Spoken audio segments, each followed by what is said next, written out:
Welcome, everyone, to the Cooking Without Looking TV show Holiday 2022 edition. I'm Alan Preston. Hi, Ellen Preston, and hello, everybody out there. I'm Annette Watkins, and I'm just thinking, can you believe it's almost the end of 2022 and the holidays are right here? Can you believe Renee wrote that line? I know, I can't believe. That's right, Annette, and you know what the holidays bring besides gifts, memories, and traditions. Oh, yeah, right. We don't have any traditions. Now, yeah, we do.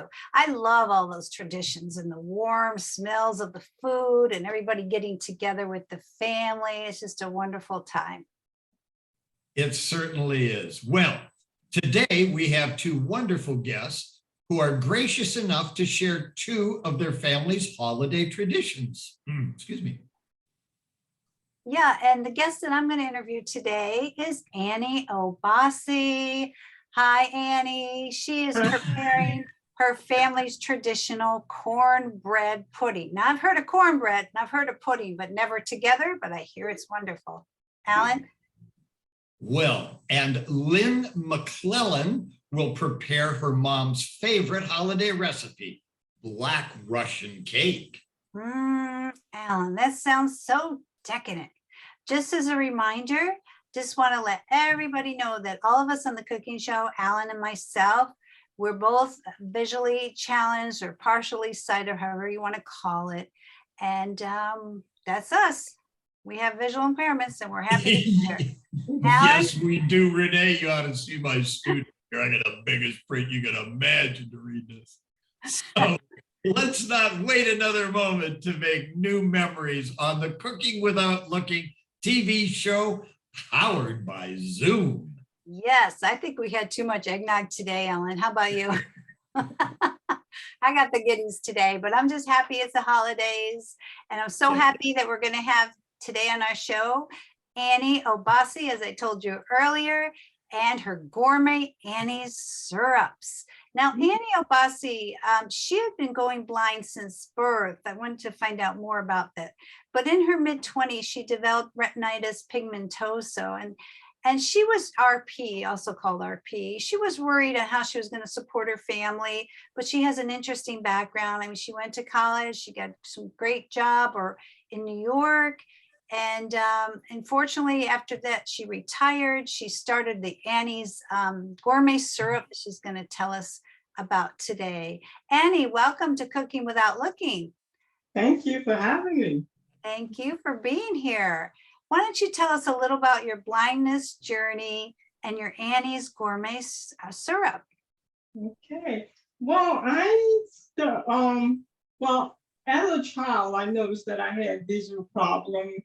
And I had what they call the lazy eye and needed corrected glasses, which I never gotten. And my vision started going down, as a child. I couldn't see at night. Didn't understand why. The other children could play without bumping and running into things, but I had problems. So when I moved to New York to live with my dad, I think around the age of 26, I knew I had a problem driving, had just gotten my license and had problems driving, and went and had my eyes examined. And at that time, I was diagnosed with retinitis pigmentosa. And go ahead. No. I just find it very interesting that you developed RP, retinitis pigmentosa, but as a child, you had some other eye conditions. Do you think they were related, or there's two separate things? I think it was two separate things, because as a child, I was a premature baby. So the lazy eye, I forget the medical terms for it, but that is usually something that happens with babies who are premature at birth. So that was one of the problems that I had. And as I said, it never was corrected. And, then at age 26, I learned I had RP, retinitis pigmentosa. So my journey started from that. By that time, I'm 26 years old. I have two children. a 9-year-old and a 3-year-old that I had to take care of. So, you know, I were, you know, not doing very much with my life and having little direction on where I was going to go. And once I was diagnosed and were able to take mobility training, and you know, after that, as I said, I went to college and got my human service degree, an associate degree, and then went on and got my social work degree and social science degree in social work, and went from there a master's degree in social policy. Wow, that's Yeah. amazing. No, it was like, you know, this condition happened to you, and it seemed like once you got the mobility training, it gave you the confidence again to go forward and start to go to college. And look at, I mean, getting a master's degree is amazing. And what happened after that? How long did you work, and what did you do before you retired, Annie? I worked for the state of New York at at the time it was the Institution for Retired Citizens. And I worked for them for 12 years. And after that 12 years, I took an early retirement because they were doing some downsizing. And I had difficulties, you know, at work, and there were a lot of liability issues with the job. So I decided to, when they downsized, I decided to retire early at 12 years and complete my education. So I did that. And I worked, after I finished my master's degree, I attended Rochester Institute of Technology and I forget the other college, New York State, University of New York, yeah. And I finished my master's degree there and started to work for a nonprofit organization called the Arc of Monroe County, the Association of Retired Citizens. So I worked for them. Was it retired citizens? Yeah. Okay, excellent. So after you retired, you said, oh, I don't know if I want to do metal detecting at the beach or play golf. I don't know what I want to do. So how did the Annie's Gourmet Syrup come about? That's so exciting. Yeah, Annie's Gourmet Syrup started about 8 years after I had moved here in Atlanta and purchased my house, and I got really settled in. And my daughter was over visiting, and she wanted some pancake syrup. I think she had bought some pancakes or something. So she said, "You have any pancake syrup?" I said, "No, but I have the syrup I made." She mean, "What do you mean you make pancake syrup?" I said, "I pulled it out of the fridge and I said, here, this is what I made."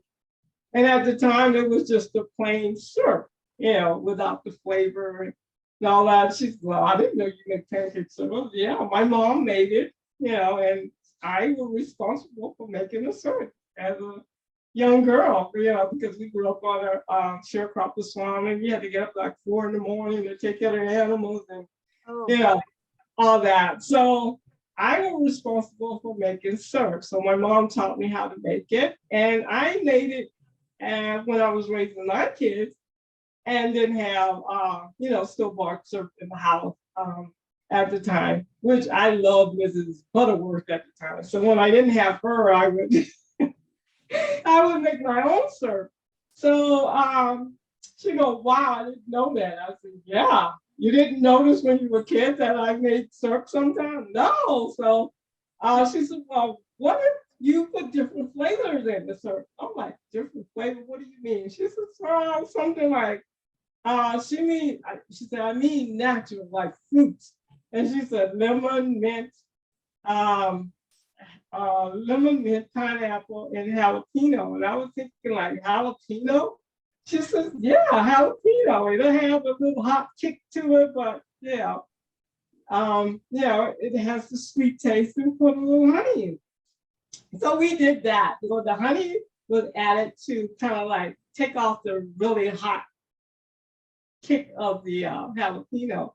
So we came up with the jalapeno honey. And that very afternoon, she got in the car and left. Didn't know where she was going, but she came back with all these fruits like lemon, mint, pineapple, and the jalapeno. And she said, okay, I want you to get to work and see what you can come up with. So the very next day, I got into the kitchen and just extract the juice from the jalapeno, the lemon, the mint, and made the syrup. And when she came over, I called her at work and I said, I did it. She said, what do you mean? I said, I made the syrup. The syrup is made. She was like, That is so funny. I love it. I know you can't give us your total recipe because you'd have to kill us and yeah. give away your secret recipe, but we want you to give away your recipe for the cornbread pudding and practically how you can use the Annie's Gourmet syrup with the cornbread pudding.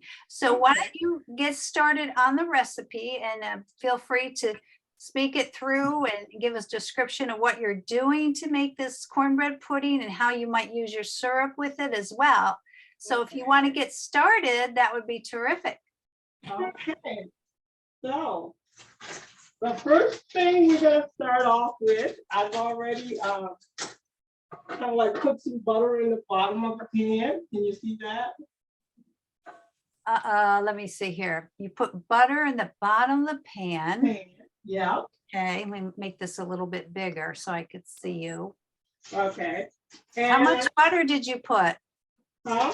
How much butter? You just take one little cut off like Tablespoon? butter and just spread it around in the pan. You know how you cut the butter? You just Yeah, cut it it. comes in Yeah. 8, Just so cut it everything's out. a tablespoon. Okay. Like maybe an inch or two, and just kind of heat the pan a little bit and spread it around the bottom of the pan. Okay. And then take a bag of corn. Frozen corn? Yeah, Does it have to be thawed? yeah. Well, I'm using, I think it's Casein form, Cascadian. You don't have to thaw it, do you? No, you just put it in frozen. Yeah.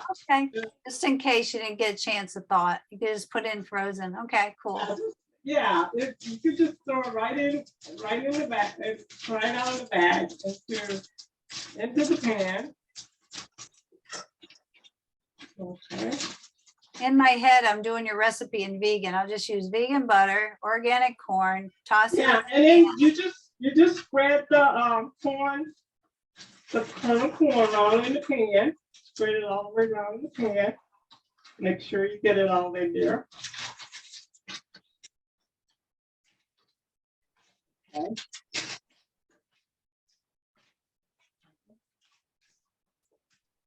You're one of these neat cooks. You're gonna throw it away as you go. Okay, Yeah. that's good. And then you take 1 can of kernel corn, not kernel corn, cream corn. 1 can of cream corn. If you Yeah. don't have cream corn, can you put that corn in a food processor and make it into a cream? If you know how to do that, I know my mom used to make cream corn out of the whole kernel corn. She would take it and I don't know some recipe. She would take it and put flour into it and stir around in there and put salt and pepper on it and mix it in. You got Voila. Yeah, cream corn. Okay, easy enough. right. Then you just pour the cream corn round in the pan, in the bottom of the pan as well. I'm using a spatula to get some of the corn out of there and spread it around on there. Okay, make sure you got all the corn spread it around on top.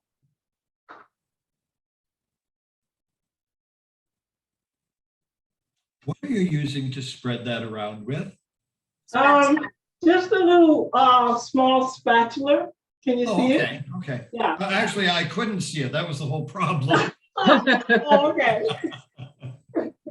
Oh, okay. that would be You're good. doing so good at describing what you're doing. Thank you. Our audience Yes, you appreciates are. that. You're doing very good. Oh, thank you. Alan's not paying attention. I am too paying attention. I'm just having difficulty with this foolish hat.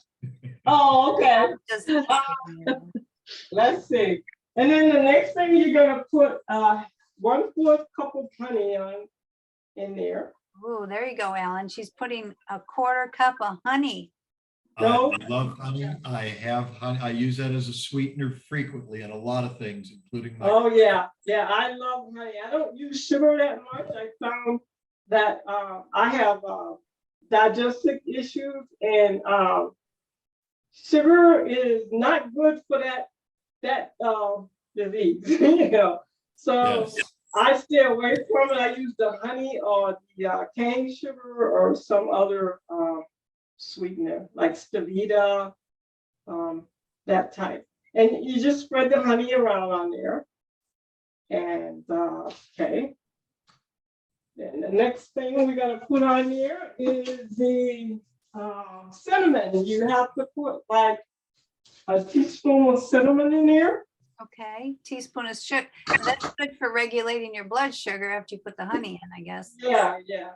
I'm a little curious. How do you go about spreading that around to get it fairly even?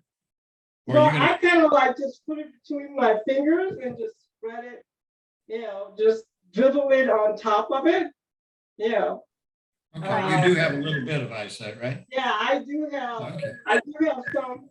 I have to scan to see things, and sometimes I have no peripheral vision, and I forgot to mention that. I have no peripheral vision, so I have to scan or make sure I have everything where I can put my hand on it, because there are times I call it like when there's a light bulb that's going out, it's like your vision is losing. You know, when the light bulb goes out, like a fluorescent light, you might see blinking on and off. Oh, I hate that. Yeah, I tend to feel that way with my vision. So like the cinnamon, you kind of like take the spatula and gently spread it around on there. Oh, I love it. Interesting. Okay. Now, Annie, how hot is the stove? Do you have it like on low, medium? I have no know, but when you put it in the oven, you have to turn the oven on to like 400, no, 375 to 400, and put it in the oven after you complete it. The next thing, the ingredient you gotta put on here is your butter.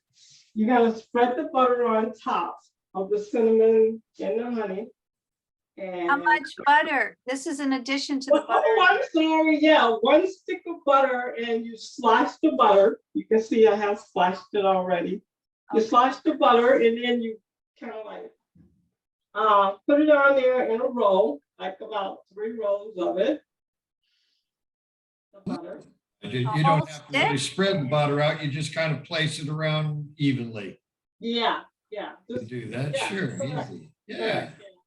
Yeah. Okay.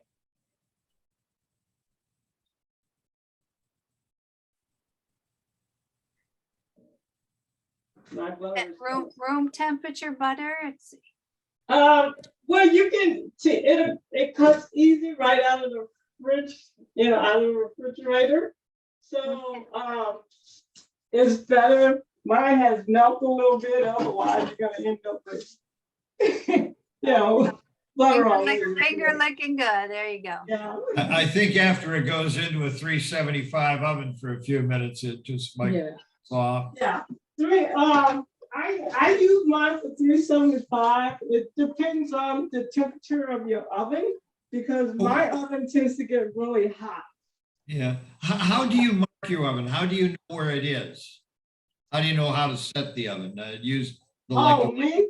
I still can see with my glasses, so I can see when I turn it on to 375 or 275, but I don't know if you can see my microwave.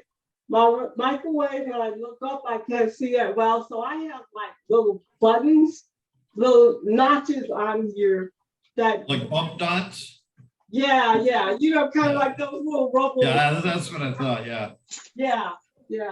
Those So are very helpful. Yeah. I stick them on like the popcorn one because I can't see them too well. Now I usually sterilize water from the faucet to drink, so I usually put it on for about 5 minutes. I know exactly where to come and get my 5 minutes on the microwave with the notches there. But with It's the all in knowing your kitchen, isn't it? yeah. And yeah, I live in the house with 2 other people, and sometimes they move things, and you know, things get shipped around. Rearrange the furniture, I know. Yeah. So the next thing that goes on here, oh, and one other thing I do as a tip, I am a messy cooker, especially as a blind person. So I use a tray to pretty much catch all the spills that I made. Now, when I was preparing this earlier, I had the cornmeal all in the tray. I'm like, oh my God, I'm so messy. Yeah, so I use the tray, which is one of the tips that I learned at the in ADL at the Center for the Visually Impaired here in Atlanta. But you know, to use a tray, and I haven't as of yet, but I'm losing contrast, so I need to start organizing my stuff and using a different color. But this one is usually good for when I'm using the white stuff, like the white bowl. If I set that in there, I That's can good. see it. Good contrast. The Yeah. contrast. Yeah. That's a good idea. That's a great tip. I know Alan likes that tip too. Right. Yes. So the next thing you're gonna put is the cornmeal. You don't mix the cornmeal. You don't do it like you're gonna do the cornbread, and which is very surprising about this, is you just take the cornmeal, and I take my fingers and just spread it on the top of the butter and the cinnamon and the corn. Just spread it around on there, the whole 2 cups. And the cornmeal I use with the honey cornmeal. Yeah. Is that something you commercially buy at the grocery store? Yeah. Okay. And I tend to use the gluten-free or the ones with no artificial flavors and because I am pretty much like a gluten-free person right now. And different mix will work pretty good because I use that when I can't find the the gluten-free or the all natural. So does it say gluten-free on the package of that cornmeal? This one isn't gluten-free, but it's just the one that has it's the honey cornbread that's put out by Kristen. No, the reason I ask, Annie, is because so many times now, because gluten-free is like a catch-all, everybody wants to do gluten-free. Yeah. Corn, they say, and from what I read, corn is naturally gluten-free. And it is? Really? neither corn nor potatoes have gluten. Really? So you can be assured if it's pure, if it's just corn in there, unless they mix it with wheat or something, then it is gluten-free. So there you go. Oh, okay. Yeah, you don't have to worry about that. No, I don't worry about it. So if I get jiffy, I don't have to worry about it. It's already gluten-free. Okay. Yep. Okay. So yeah. Then you put that on top. Okay. Kind of spread it around. Just take your spatula and spread it around on top. You don't have to really mix it in too much, right? You just kind of spread it on top. Okay. Just spread it on top. The one I did yesterday, the pre-prepared one, it did have a little bit on here, a little dried cornmeal on there, but I kind of just brushed it off a little. And after that, as you can see. Ah, okay. And then you stick this in the oven. Wait a second. What was it that you showed us? Was that the finished product or was that, no, that No, I wasn't. don't think it was a finished product. We need to see that again though, Annette. Yes, we do. Wait, but that looks like the finished product. 'Cause- This is the finished product. Okay, Oh, it's- No, this is not the finished product. I just showed you how it would look before it goes in. yeah, but you had Oh. it on the stove on that type of pan? That's what I don't understand. Yeah, well, let me get some. The finished product is still in the oven. It's a little hot. Now, okay. Did I lose my- Oh, I can almost smell it now. Oh, you can. The cinnamon. Yeah, well, Yes.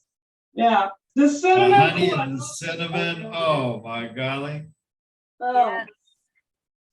She's Oh, gonna I- take it out of the oven now. She's got her Yeah. mitts on, or one Did mitt. I notice of gloves, those nice long with yeah, these are the sticky ones things? that are really, that goes up your arm to keep you. Yes.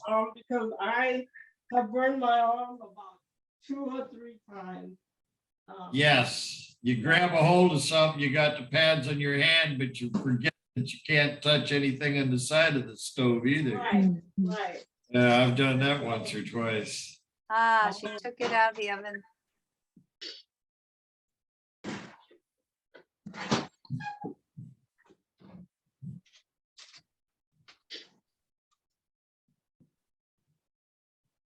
Now you could show us the finished product. You should keep your gloves on though. Well, yes, please. No, I just want to take the aluminum foil off. You don't put the aluminum foil on. I only put it on from last night. Yeah. Finish it. Wait a minute. Now, the aluminum foil, when did that go on? The aluminum foil went on last night after I prepared it, and I put it in. Oh, okay. You don't put it on like before. No.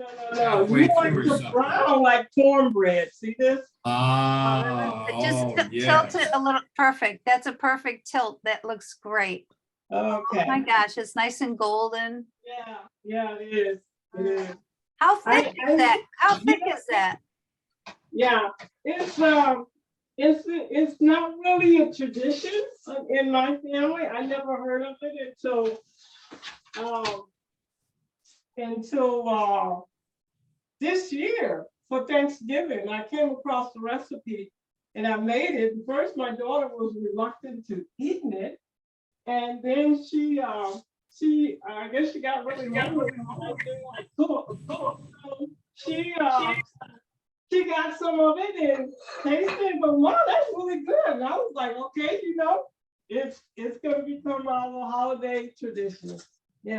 As they say, you don't have a holiday, you start with a tradition, you start your own. And then you can start with different recipes. Yeah. What are you gonna do? You're gonna cut a slice and can you show us which syrup you're gonna use on it just for fun and how you use your Annie's gourmet syrup over your cornbread pudding? Yeah, I'm gonna cut it. And is all of this usually served hot? Yes, it can be served. Could you hot. even heat up the syrup? I know it's got jalapenos in it, but I mean the temperature wise.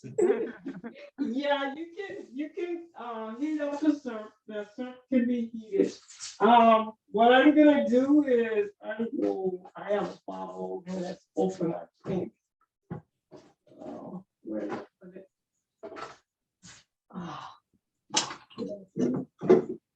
I'm trying to find it. I don't seem to see it right now because the sun is in my eyes. But anyway, I thought I have a keynote that's open. I don't want to open this one. You lost the syrup? Huh? I lost the syrup. No. I lost the syrup. I knew I couldn't. Here it is. I lose stuff in my kitchen too. I usually find it in front of my nose. I lose things all the time. I spend. I bet you I walk about. I believe that I walk about 2 or 3 miles a day from looking for things that I put down and forget where I put it. And I not- understand. I've Yeah. done that too, and I'm sure many in our audience have done that as well. Yeah, yeah. So, okay. If I can get this out of here. Here we go. Wow. Mm. Sounds yummy. Yeah, it is yummy. And Renee, where is our smell-o-vision? You promised us. this smells good too. It really does. And this is the Maybe jalapeno. next time. I'm gonna pour a little bit of the jalapeno on here. On top. You have to go ahead and take a bite for us and then describe it, okay? Okay. And Do like they do on cooking shows on TV. No, Yeah. chef's job is never done. Okay. So Ready, set, go. I can get it on the fork. Maybe she got a spoon.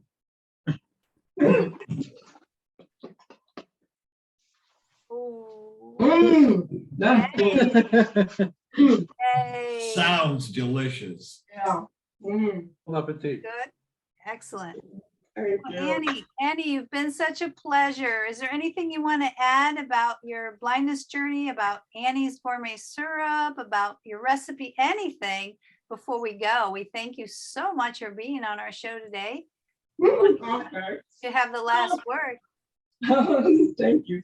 Well, for my blindness, I'm still adjusting because I can see a little bit, and I'm adjusting to the depths of my blindness. But I'm surprised that, even though my vision is getting worse, and it has been a journey for me, that, a lot of the accomplishments since I've been blind that I've been able to do as a blind person, so I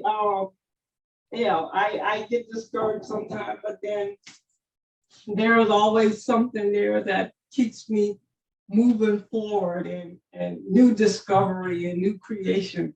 And Annie's gourmet syrup is one of those creations.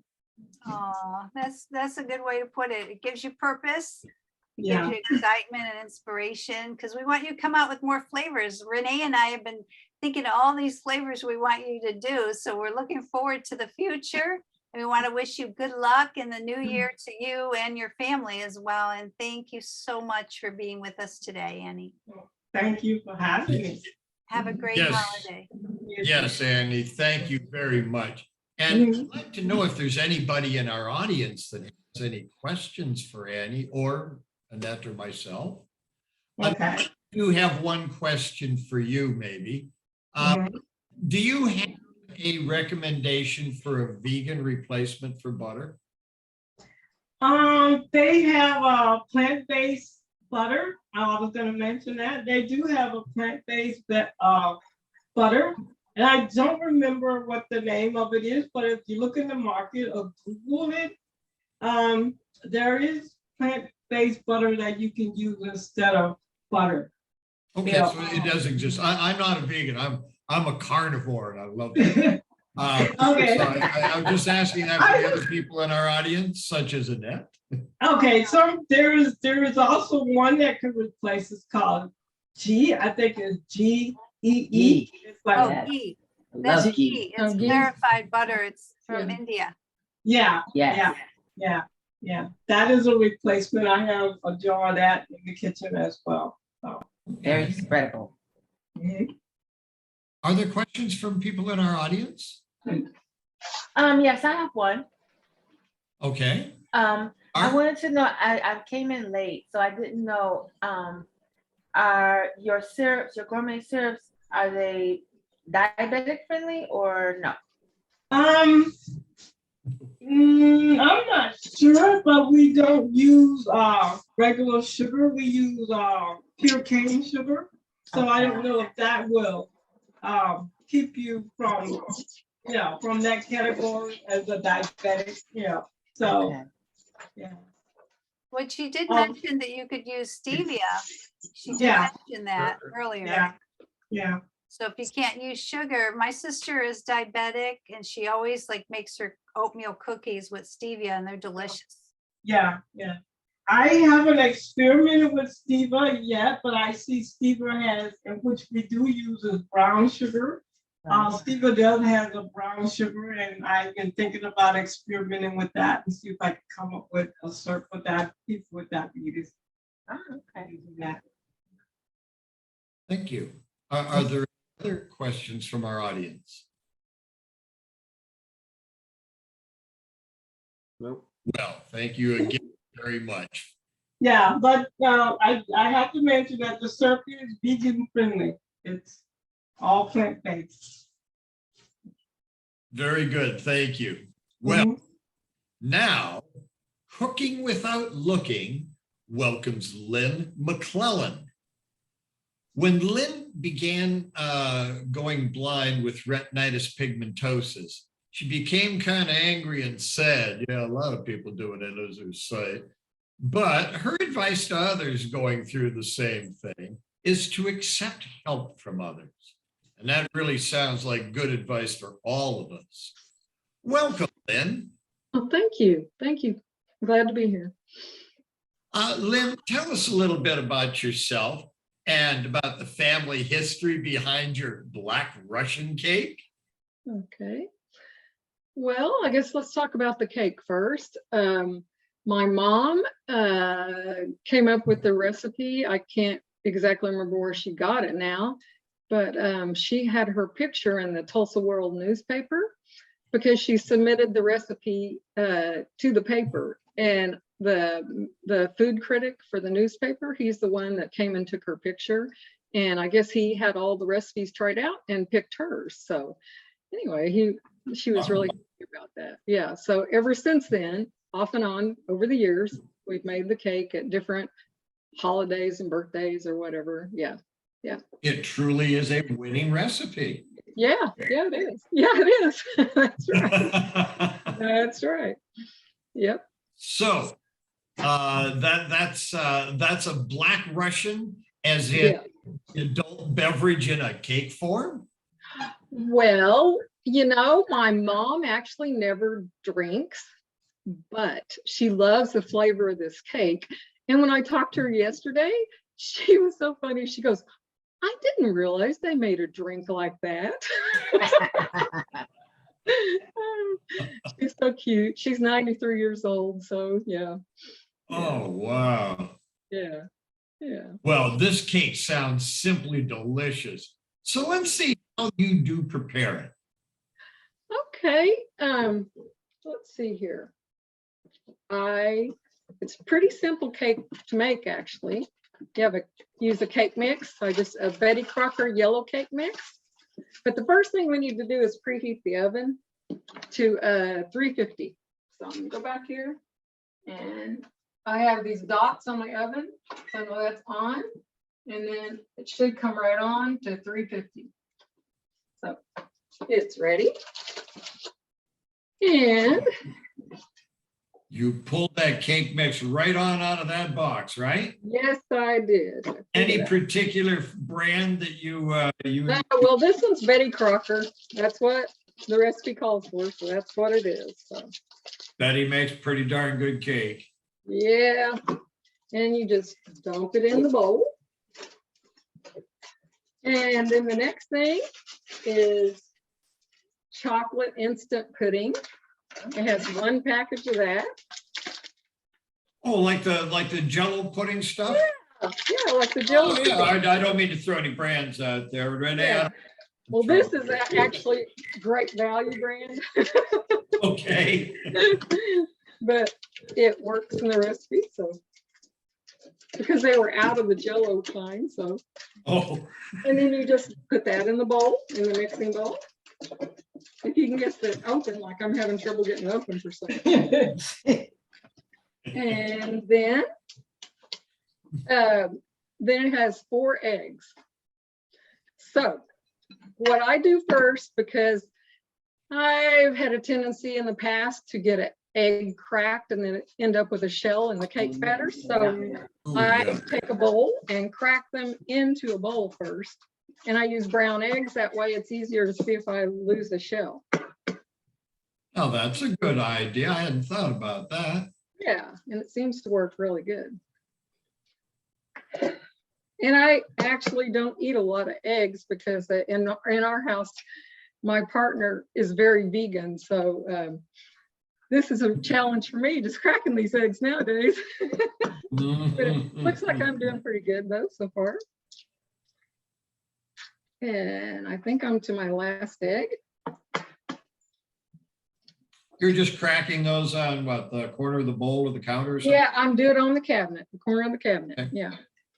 And I don't think I have any eggshells in there, so I will just pour them in the bowl, into the mixing bowl. That's yolks and whites and all, right? Yep, everything, yep. And then the next thing is the rest of the liquid ingredients. And there is a 1/4 cup of Kahlua coffee liqueur. Ooh. And the way I've started measuring my liquids is with the dots we were talking about earlier. You know, I put them on the inside of the cup. So down here at the bottom, I have square ones and I have a round one and then another square one. And at the very bottom, I put the liquid in till it comes to the top of the square. And when I can feel it right there, I know that. Yes. Yeah. Very good idea. That's a great tip. My Can I son- assume that generally you would lay this on a countertop? Where Yeah, yeah. no, so Well, you don't tip it over, because I can imagine you put a little more Kahlua in there that way. Yeah. well, yeah, that could happen. You're right. A little bit more, you know. Whoops, I'm And losing my then, you know, head. as long as you Kahlua don't in the get cake, way, Kahlua in the cook. long as you don't get way too much, I guess it's okay. Yeah. And I think I don't have enough, actually. I felt it didn't feel like enough.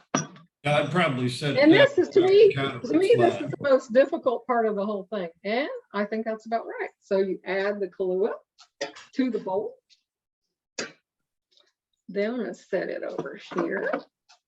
And then the next is, whoop, that's vanilla. That goes in the glaze. This is the vodka. And we want between 1/4 and 1/2 cup of vodka. My mom only puts 1/4. I put yesterday a little bit more than that because I couldn't exactly tell exactly how much I had. So there's the dot, and I'll just, if it goes up to it, that's fine. Now, the vodka will help to rinse out the leftover Kahlua that was in there too. Right, right. So that's about right on that. And you just pour it in there too. Oh, I'd put a little more in. That's just me. You can put 1/2 cup, yeah. And then the next thing is a cup of oil. It's What? a whole cup of oil. So, Okay. What kind of oil are you using? that's a vegetable oil. This is Wesson oil. Okay. And I'm gonna measure it the same way. When I can feel it coming up to the little thing, I know I've about got a cup. Oh, that's too much. Oh, I got too much.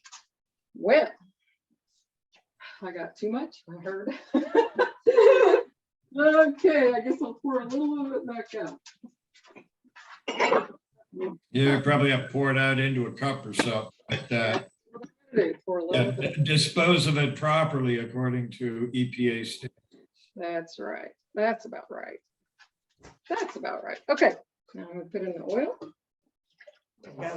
It may be a little bit off, but you know, it'll come out. And then 3/4 cup of water.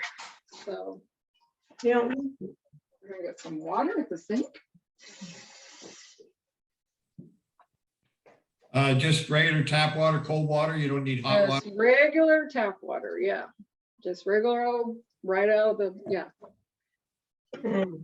It's just cool. It's not really cold or, yeah, just cool water.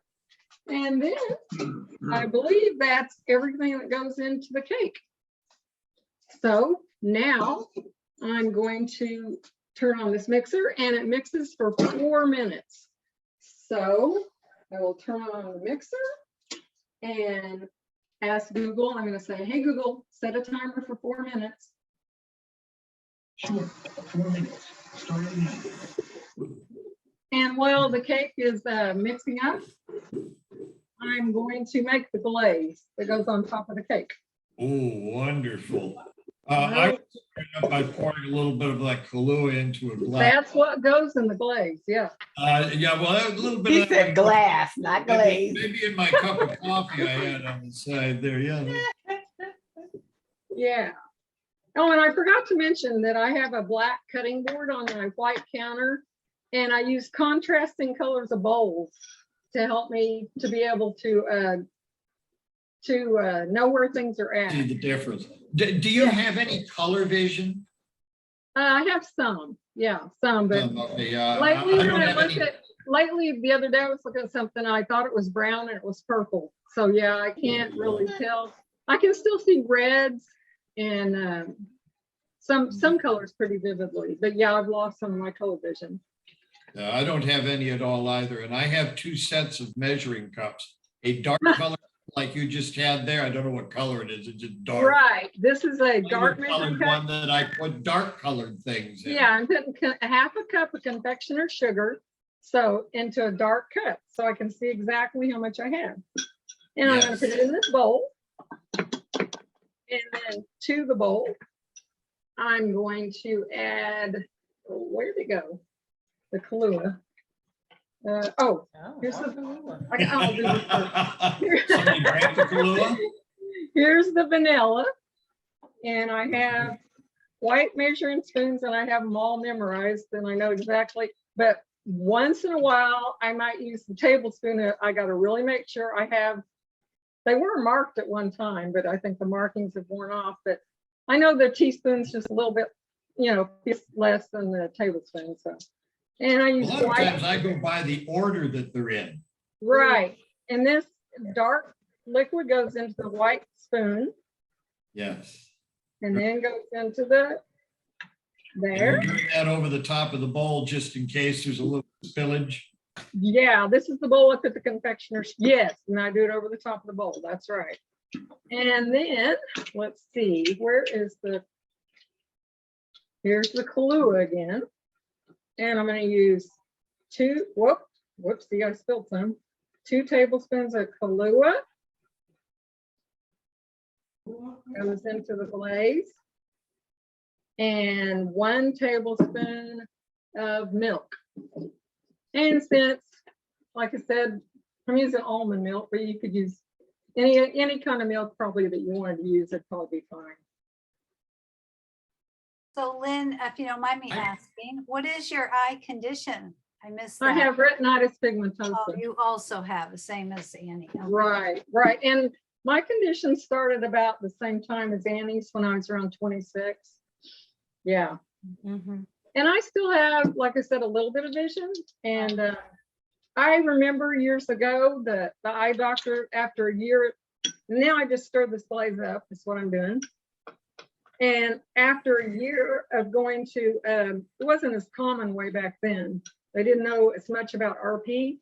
And they thought I had 2 or 3 other things before they finally found out I had RP. And so it took a year for them to figure out what was wrong with me. But the eye doctor I went to told me, he knew exactly what it was, the specialist they sent me to. And he told me that he's known people that 25 years later could see down the, okay, Google, turn off the timer, could look down the street and whoops, and see a trash can lid 50 feet away. And I told myself at that time I was going to be one of those people, and I still can see things pretty far away. So I think it's all in having the attitude that you can do it, and you will be able to do it. So That's a great attitude. It's so funny when you turned on your Google, it turned on my Google. Oh, When you turned off your Google, it turned off my Google. So, okay, let's see. And the next thing I need to do is find, here it is, my cooking spray. And spraying the pan when you're pretty blind is I actually I kind of hold my hand over here and I can feel the spray if it goes over the edge of it. What kind of pan are you using? It's This round. is but is a bunt that pan. a bunt pan? Okay. Yeah, this is Okay. a bunt Those, cake. those yeah. are pretty when they come out. Yeah. Yeah. And then You I, know, something I do when I use that cooking spray like that is I take a clean paper towel afterwards and I don't spray it over the entire pan, but I use the paper towel to wipe it around on the inside. that's a good That way I idea. don't get spray all over everything. Yeah. And then we're gonna put some flour in it because it says a greased and floured pan. And so I'm gonna sprinkle a little bit of flour around in it. And then hold it like this to shake around the flour. And then go over to the sink, and I have a bowl in the sink to catch the excess flour that comes off. Oh, okay. You mix, you spread the flour around inside on the, Right, like that. And then just dump the rest of it in the bowl. You're very organized and very neat in the kitchen. Did that come Well, with that lots of practice?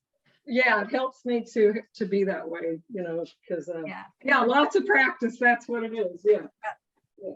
Yeah, lots of practice. And then let that batter drain off just for a minute and get a paper towel. Where did I put my paper towels? I don't know where I put my paper towels. I lost my paper towel. Oh, one just I Magic think I saw hand. a magic hand come out from the back. Wish I had one of those. Yeah. That's funny. That's so cute. All of a sudden you see this hand helping The helping hand, right? hand. Yep. And that's what we were talking about at the very beginning when I first found out I had RP.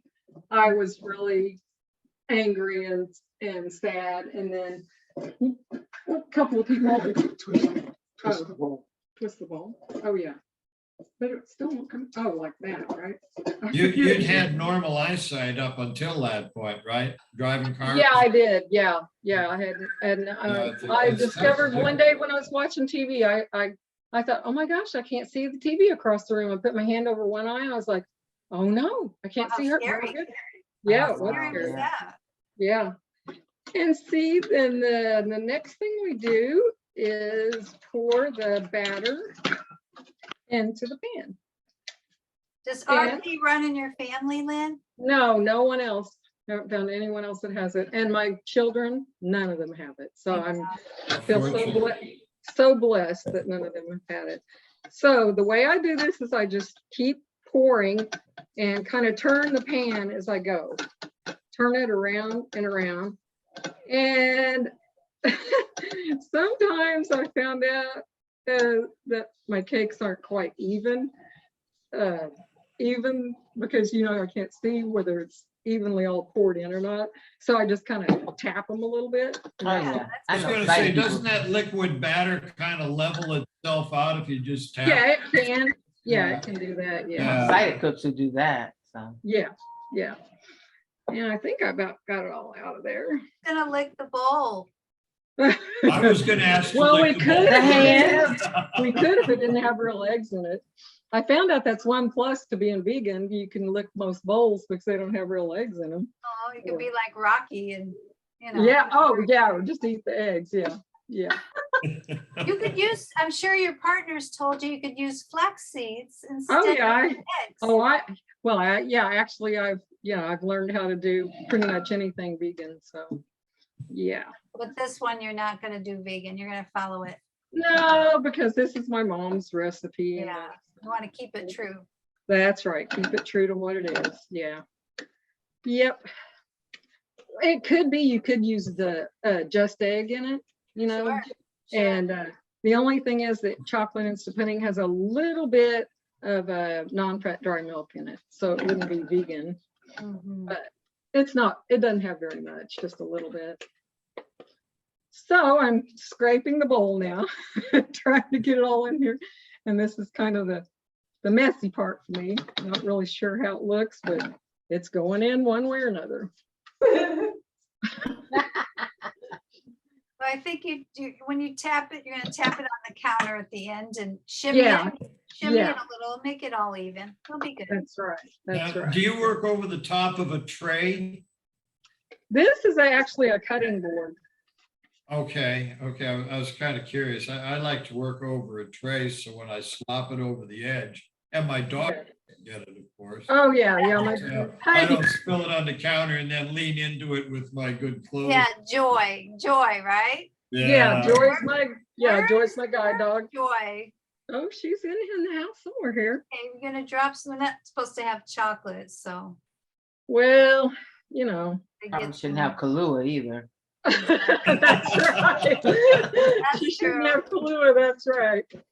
Yeah. One of the two of you has to walk straight.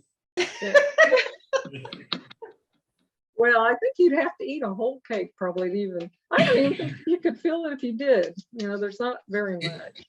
If I'm I not don't mistaken, and some cook can correct me on this, if you Well, use you can alcohol in a just recipe, use milk and the glaze. You know, Yeah. I've done that before. So. but don't if have you to- heat it up for any length of time, the alcohol will actually. Yeah. Yeah, Yeah, it does, dissipates, it right? evaporates. Yeah, yeah.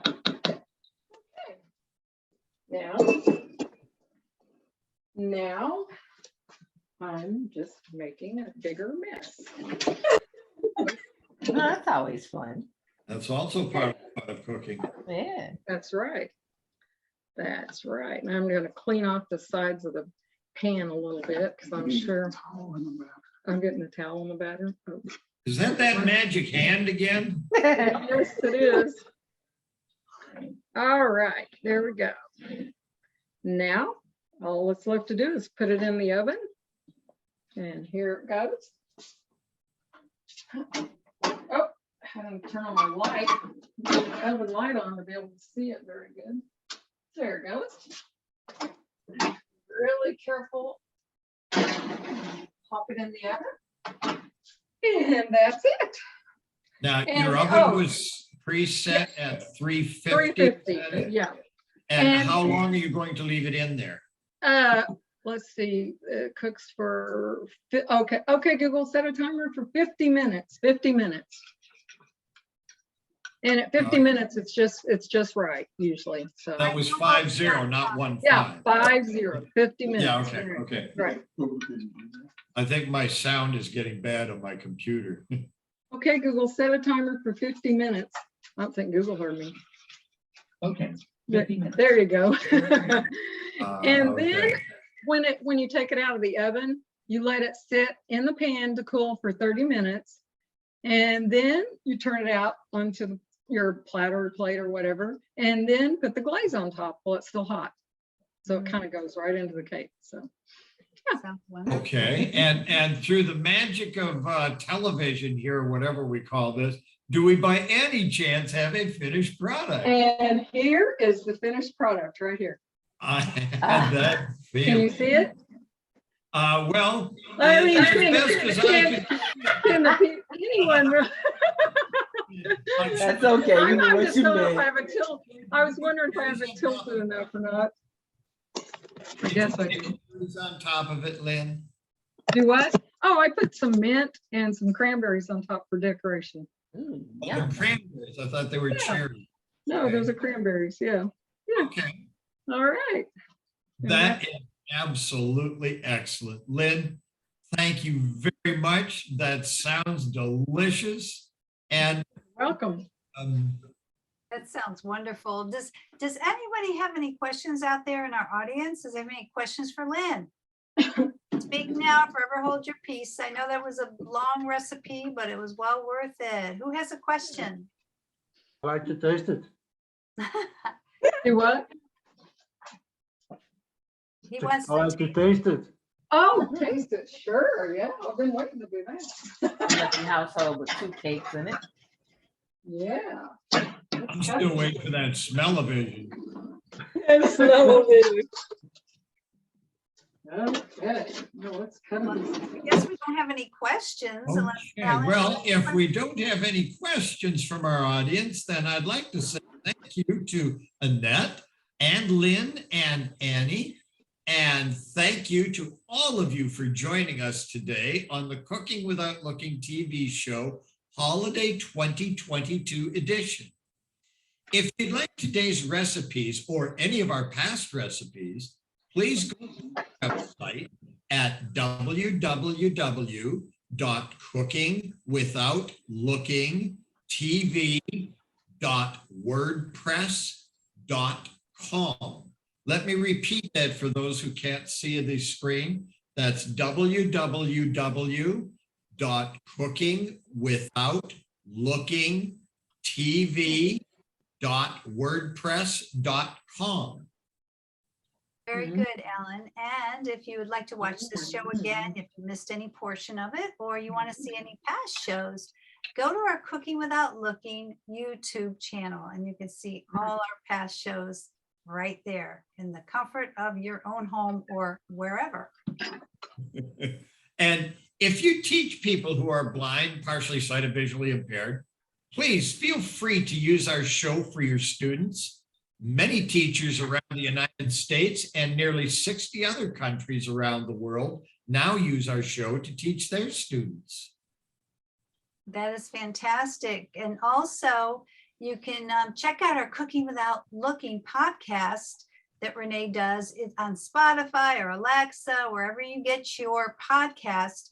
You can hear several shows, including Lynn's, not Lynn, but Annie's interview there as well. She has several dozen podcasts that you can listen to about visually impaired and blind people who have overcome their obstacles and are doing great things in their life.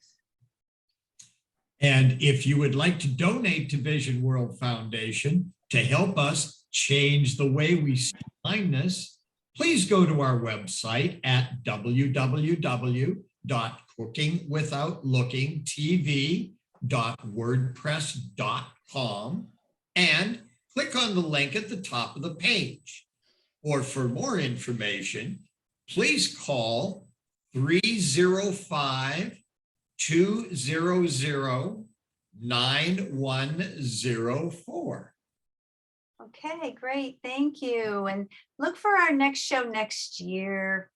Okay, that's only a couple weeks away, but next year we're going to have another one in January. So on behalf of Alan and myself and Renee and all of the Cooking Without Looking team, we want to wish you a happy holiday and a happy new year from the Cooking Without Looking TV show and Vision World Foundation. Thank you once again, and bye for now. Bye. Bye. Bye. Take the hat off, Bye. Bye.